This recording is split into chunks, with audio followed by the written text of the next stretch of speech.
Hey friends! In the last lesson, we talked about making elements and sections pop when visitors scroll through your site.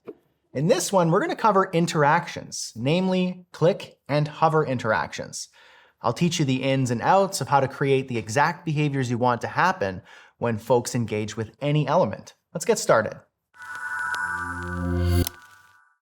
Interactions are one of the most lovable and interactive parts of a visitor's journey through your site.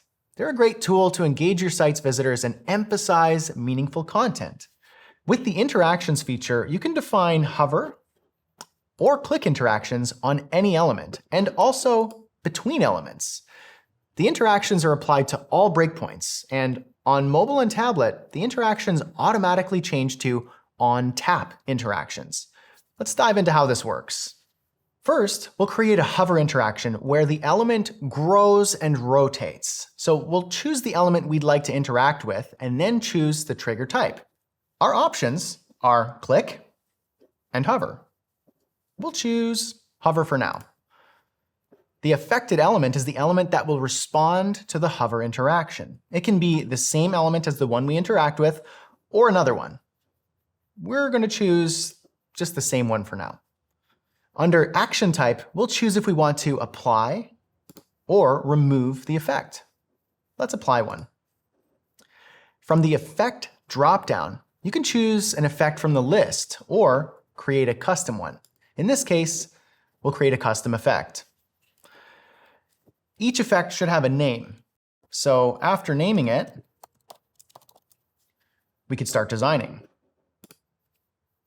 Now we've entered effect design mode. On the right panel, you can control the design of the effect. Under adjust, you can set the opacity, rotation, scale, skew, and translation of the element.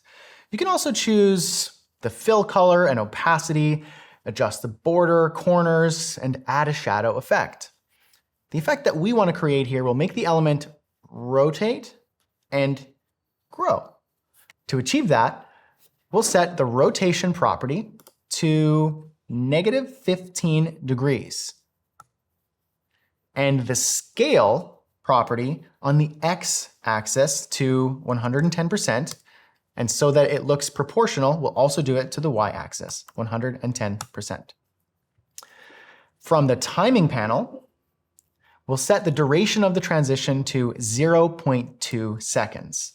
And we'll set the easing to ease in and out for a nice gradual flow. Let's click on play to preview the effect. That looks good. Okay, so we finished setting up all the properties for this effect.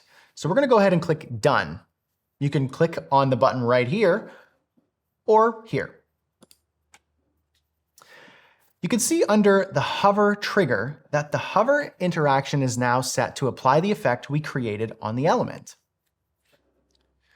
Let's preview the site to see this interaction in action by hovering over the element. Cool.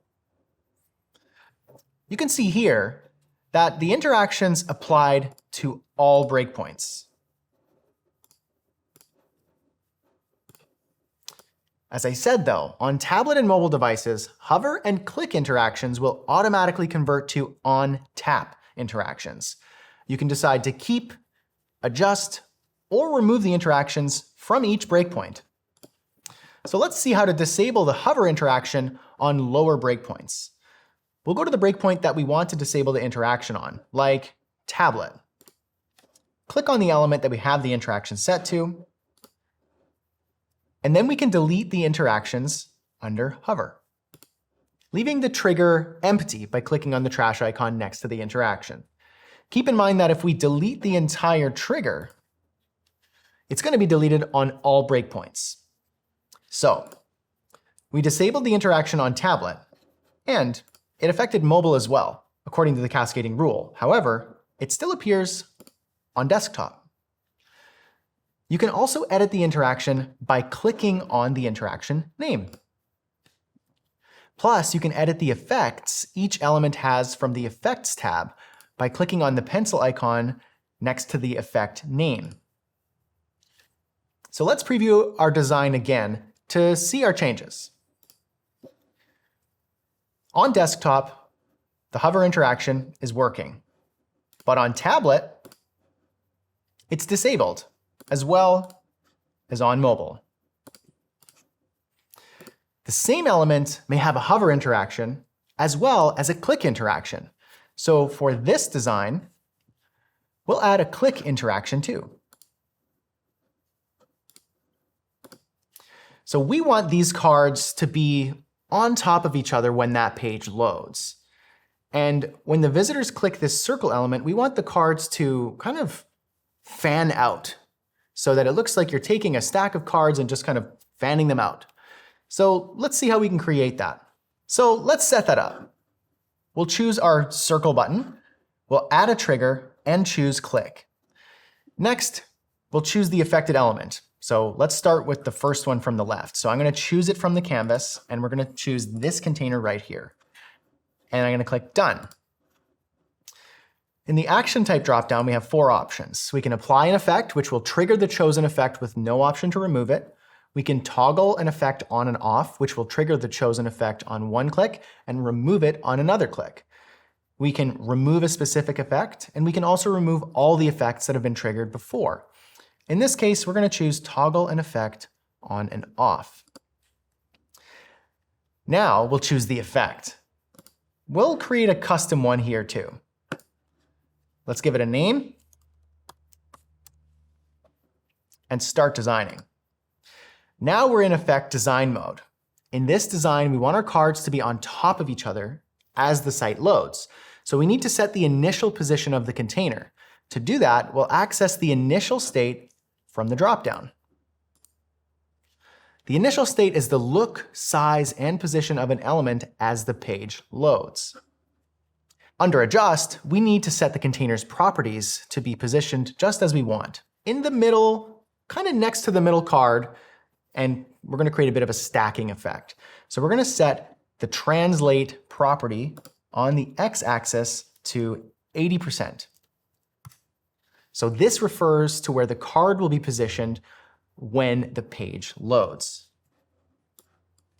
Okay, so now we'll go back to the custom effect state, and we'll set the properties for the element as we want it to be on click. So we can see that the card position is lined up in the general area we want, but we also want it to be slightly rotated. So I'm going to go to the rotate property, and I'm going to rotate it subtle, -5 degrees. Perfect.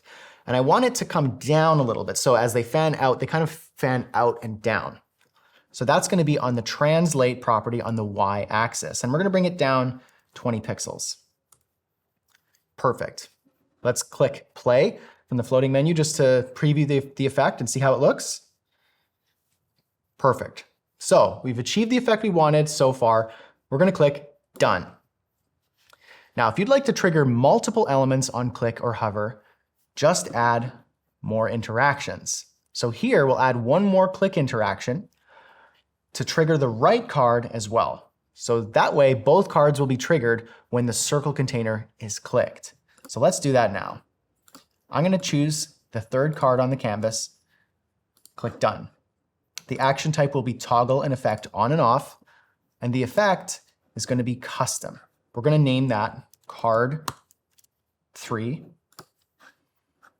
And now we're going to start designing the initial state. The initial state is closer to the middle card. And so in the translate property on the x-axis, we're going to go -80%. Perfect. And then we're going to design the custom designed state once the element, the circle container, is clicked. So it's in the right spot, but we need to rotate it and bring it down just a little bit. So let's rotate it 5 degrees that way. And we're going to go down. So translate on the y-axis 30 pixels. No, too much. 20 pixels. We want it to be even with the other one. Now, it doesn't have to be. You can kind of play with this and do whatever you want. If you want it to be all over the place, I mean, that's up to you. Let's preview that by clicking play. That looks good. I'm going to click done. So now let's preview this so far. This is our initial state. Hover, click, and it fans out beautifully. Now we're almost done. There's one thing I think this is missing. Because we have this set to toggle on and off, there's no indication that this Meet the Team container is also a close button.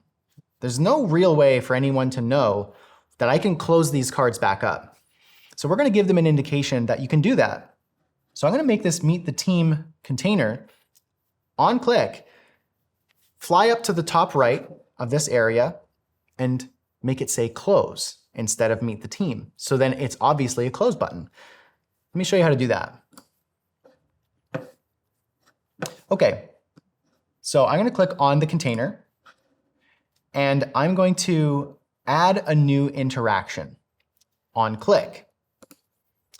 The affected element will be this container, so itself. The action type will also be toggle the effect on and off. The effect will be a custom effect. And we'll call this close toggle. Okay, so now we're in the design mode. Let's start with the initial state. So this is correct. And we want to make sure on our close toggle state, it flies up to the right and changes to close. So I can adjust this in a really fine-tuned fashion with these inputs, or I could just drag it to where I want it to go. I could do that too. I think that's a pretty good location. Now what I want to do is rotate it. Let's go with 15 degrees. And I want this text, Meet the Team, to change to, say, close. So here's how I'm going to do that. In the Layers panel, this container has two text elements, one that says Meet the Team and one that says close. But you can't see close because its opacity is set to 0. But in this state, we want its opacity to be 100%. Now we can see it. All we have to do is choose the Meet the Team text layer and change its opacity in this state to 0. And now we have our close button. Beautiful. Now let's preview this and check out our masterpiece. Okay, so we have our initial state, nice and tidy, they're stacking. Let's meet the team, shall we? Ooh, that's a nice hover effect. Let's click and see what happens. Wow, look at this. Fans out, close button flies to the top. You know what? Let's close it. Done.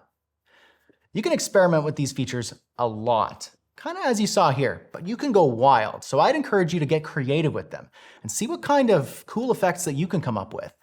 And that's it for our lessons on design and effects. So it's challenge time yet again. As always, good luck, and I'll see you in the next one for details.